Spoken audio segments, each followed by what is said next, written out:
Friends ఈరోజు అయితే చింతగుందికి అయితే రావడం జరిగింది. ఇక్కడ పెద్ద కేవ్స్ అయితే ఉన్నాయి. వాటిని అయితే ఎక్స్ప్లోర్ చేయడానికి అయితే వెళ్తున్నాను. నాతో పాటు ఈ ఊరు విలేజర్స్ కూడా వచ్చారు. వీళ్ళకి అంతా తెలుసు. వీళ్ళని అయితే అలా ఫాలో అయిపోతాం. ఇంకా దగ్గరలోనే ఉన్నామంట. ఇదేని గుహ. ఇంకా గుహ లోపలికి అయితే వెళ్దాం. ఇంకా గుహలోకి అయితే స్టార్ట్ అయ్యామండి. మనకి స్టార్టింగు అదిగోండి ఇలా లోపలికి అయితే ఇలా వచ్చాను. గుహ మాత్రము చాలా పెద్దదిగా అయితే ఉందండి. చాలా పెద్ద గుహ అయితే ఉంది. పైకి చూస్తే కానీ మనకు కనిపించదు లోపల ఏముందనేసి. గుహలో అయితే ఫస్ట్ వెళ్తున్నారు. వీళ్ళని అయితే ఫాలో అయిపోదాం.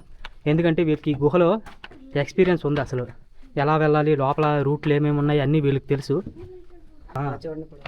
ఓకే, ఇక్కడ ఎవరు ఉంటారు? ఓకే, ఎంత ఈ గుహలోనా?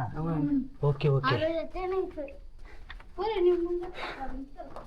ఇక్కడ ఒక స్వామీజీ అయితే పూర్వం ఉండేవాళ్ళంట. తర్వాత ఆయన ఏమయ్యారో ఎవరికి తెలియదు.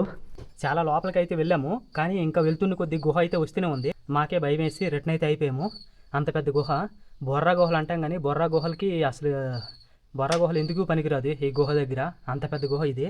దీన్ని డెవలప్మెంట్ చేస్తే మంచి టూరిస్ట్ ప్లేస్ అయితే అవుద్ది ఫ్యూచర్లో. గుహ అయితే చాలా బాగుంది. మీరు రావాలంటే రావచ్చు. మనకి ఇక్కడ పాడేరు నుండి చింతగుంది అనే విలేజ్కి అయితే రావాలి ఈ గుహనికి రీచ్ అవ్వాలంటే.